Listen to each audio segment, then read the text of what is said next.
Qendra muzeore Ndremjeda u kthye në qendrën e Festivalit të Artit Bashkohor. Arti midis ëndrrës dhe realitetit. Edicioni i parë i Festivalit të Artit Bashkohor në Kukël bëri bashkë 20 artistë nga vende të ndryshme. Inisa Sula, koordinatore e festivalit, tregon se të gjitha krijimet janë të inspiruara nga veprat e mjedës.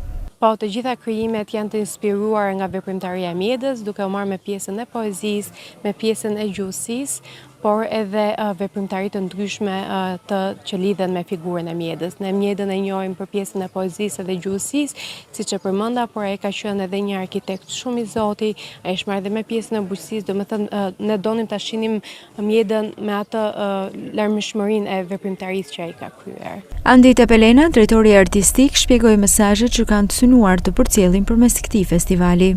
Ne kemi dashur që të përfshijmë artistët e rinj mbi të gjitha, mos ata që janë të zonës të Shkodrës, të Lezhës, por kemi edhe artistë të ftuar të huaj. Është një aktivitet i cili në fund fare do të përcjellë një mesazh, mesazhin e shpresës, atë që edhe mjeda e solli shumë vite më parë në shekullin e kaluar për të dhënë një shpresë që edhe për të evidentuar rolin e artit, rolin e intelektualit në këtë kohë që ne po jetojmë. Jonida Xherri, një nga pjesëmarrësit, tregon se si punoi për alfabetin e gjuhës shqipe të punuar me fijari.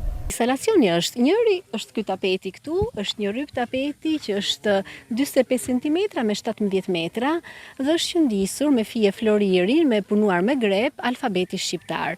Është bërë 2 herë, sepse dëshira ime ishte duke ardhur në një vend kaq të rëndësishëm, në një vend që ka shumë histori dhe ka shumë tradita, do të kisha dëshirë që të leja një pjesë të punës. Dhe ky do të ndahet përgjysmë dhe një alfabet do të qëndrojë këtu i dhuruar në muze, ndërsa tjetri pastaj është puna që unë do të marr. Festivali i Artit midis ëndrrës dhe realitetit zhvillohet për 2 ditë në qendrën muzeore Ndremjeda në Kukël dhe është i hapur për të gjithë vizitorët dhe turistët në këtë zonë.